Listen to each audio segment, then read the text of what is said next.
Sesaat lagi Anda akan mendengarkan program Renungan Sahabat Seperjalanan bersama Pendeta Wendy Pratama. Selamat mendengarkan.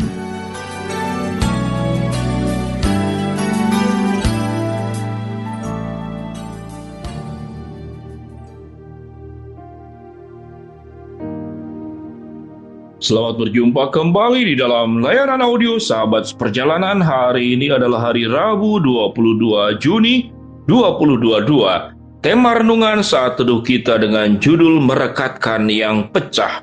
Merekatkan yang pecah. Firman Tuhan terambil dalam 1 Yohanes pasal 4 ayat yang ke-21. Dan perintah ini kita terima dari Dia. Barang siapa mengasihi Allah, ia harus mengasihi saudaranya. Mari kita berdoa. Bapa yang di dalam sorga, kami ingin belajar bagaimana merekatkan yang pecah. Namun sebuah pertanyaan, jika yang direkatkan tetap sulit untuk kemudian bersatu kembali, bagaimana kami menghadapinya?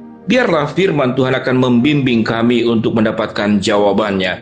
Dalam nama Tuhan Yesus kami berdoa, amin. Shalom sahabat seperjalanan yang dikasihi Tuhan, merekatkan yang pecah. Seorang ibu rumah tangga mengontak saya dan mengatakan, bagaimana saya yang sudah tua 70 tahun lebih, namun memiliki suami seorang penjudi, dan apapun yang ada dalam rumah itu mau dijual, dia kasar, dia terkadang mengancam, dan melakukan segala perkara. Pertanyaannya, ini sebuah kondisi yang sudah pecah, dan bagaimana merekatkannya? Apakah akan tetap tinggal satu rumah, atau berpisah rumah, sekalipun tidak bisa untuk bercerai? Sahabat seperjalanan, seringkali kita diperhadapkan kepada banyak aspek dalam pekerjaan, di masyarakat, di usaha, di rumah tangga. Kita bertemu dengan orang yang memang sudah pecah, namun kita tetap harus ada di sekitarnya. Bagaimana kita menyikapinya? Firman Tuhan mengatakan dengan sangat ideal, dan perintah ini kita terima dari Dia. Barang siapa mengasihi Allah, ia harus mengasihi saudaranya juga. Kalau orang itu, sang suami itu tetap minta untuk berjudi, apakah dikasih? Mari kita belajar mundur terlebih dahulu untuk menjawab pertanyaan dari kasus yang pertama ini. Sahabat seperjalanan yang dikasihi Tuhan, kalau kita mengingat bagaimana kasih Allah, Allah mengasihi Adam dan Hawa. Namun karena pelanggaran yang dilakukan, kemudian Alkitab mengatakan Adam dan Hawa diusir dari Taman Eden. Dan malaikat menjaga Taman Eden tersebut agar Adam dan Hawa tidak masuk kembali. Yang menjadi sebuah pertanyaan, apakah Tuhan tidak mengasihi Adam dan Hawa? Justru karena Tuhan mengasihi Adam dan Hawa, maka Adam dan Hawa diusir dari Taman Eden. Mengapa Tuhan melakukan hal tersebut? Karena itu adalah cara untuk menghukum tindakan pelanggaran yang sudah dilakukan. Pertanyaan yang selanjutnya, apakah kasih harus menghukum? Bukankah kasih tidak perlu menghukum? Sahabat seperjalanan, di dalam kasih ada ketertiban, di dalam kasih ada ketaatan, di dalam kasih ada ketundukan dalam kebenaran. Tatkala seseorang tidak tunduk, tidak taat kepada kebenaran, maka tidak akan dibiarkan. Caranya adalah mengembalikan yang bersangkutan ke dalam kebenaran. Cara mengembalikannya bagaimana? Salah satu cara yang dilakukan Tuhan adalah melakukan hukuman. Hukuman adalah bentuk daripada kasih Allah yang real. Namun tatkala manusia melakukan upaya bagian dirinya sudah semaksimal mungkin, namun dia tidak sanggup, di sanalah kemudian unsur kasih berlaku. Manusia tidak sanggup untuk menyelamatkan dirinya setelah diusir dari Taman Eden. Karena manusia tidak bisa berbuat sebaik apapun, dia tetap berdosa dan tetap tidak bisa dipulihkan pada saat seluruh upaya yang memang tertutup. Di sanalah kemudian kasih itu menjadi berlaku. Ada kasih yang membiarkan seseorang harus bertanggung jawab atas perbuatannya. Ada kasih di mana tatkala seseorang sudah melakukan bagiannya semaksimalnya dan dia tidak bisa dan tidak memungkinkan, maka di sanalah kasih itu terjadi. Sahabat seperjalanan, memahami kasih Allah tidak hanya berbicara tentang memberi saja. Memahami kasih Allah tidak juga hanya berbicara tentang mengampuni saja. Memahami kasih Allah harus menjadi sebuah patokan, tujuan akhirnya akan membawa kepada kebaikan kepada yang bersangkutan. Sahabat seperjalanan, seseorang yang berjalan tidak hati-hati akan menuju ke jurang. Kita teriaki, dia tidak menoleh, terpaksa kita lempar batu. Tentu jangan batu besar, tapi batu yang membuat dia marah. Dan kita lempar orang tersebut dan dia marah, dia berbalik badan, dia mengejar kita. Pada saat itulah kita sedang mengasihi dia. Apakah mengasihi dilempar batu itu sakit? Jangan dilempar batu, lalu kita teriak, dia tidak dengar. Lalu dibiarkan saja, dia akan mati. Kematian masuk jurang lebih menakutkan daripada hanya dilempar batu yang mungkin hanya lecet saja atau luka kecil. Demikian juga tindakan Allah di dalam mengasihi. Sehingga dengan demikian sahabat seperjalanan, pada layanan audio sahabat seperjalanan saat ini, kita akan belajar sisi kasih dari sisi yang lain. Sisi kasih yang tidak hanya memberi tapi mendidik.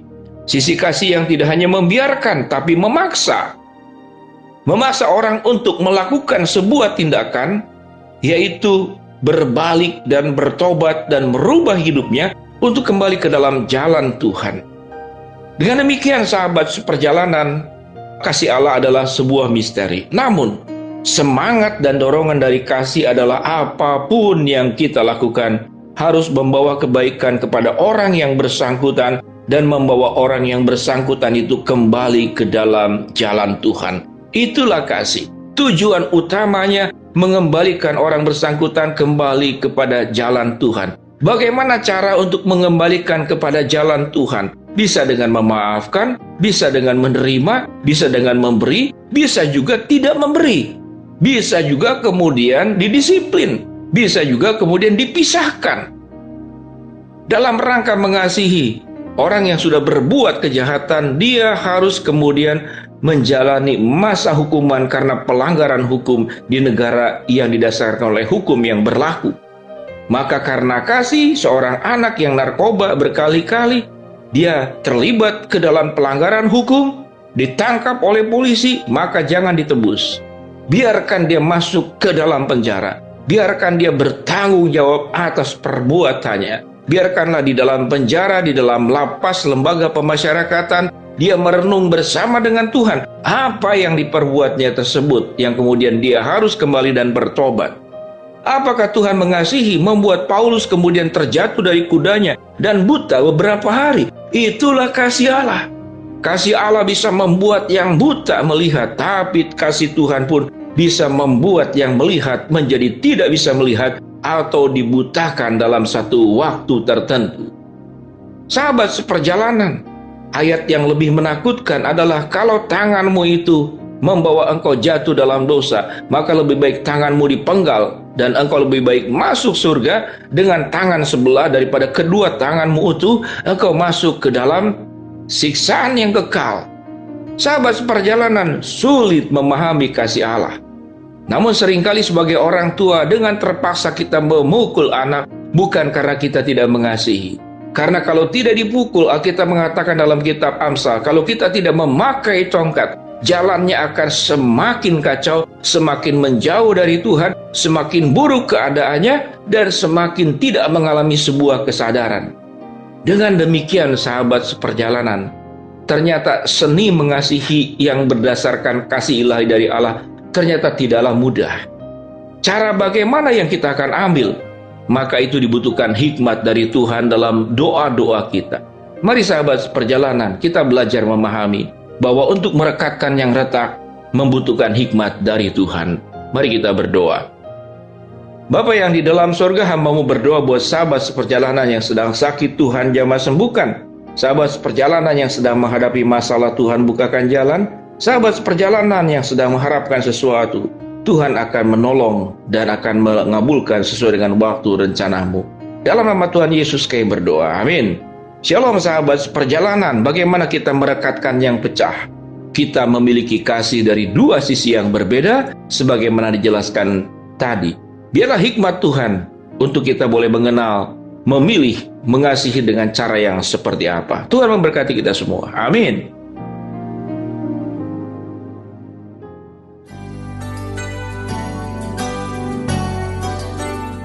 Anda baru saja mendengarkan program Renungan Sahabat Seperjalanan bersama Pendeta Wendy Pratama. Terima kasih atas perhatian Anda. Tuhan Yesus memberkati.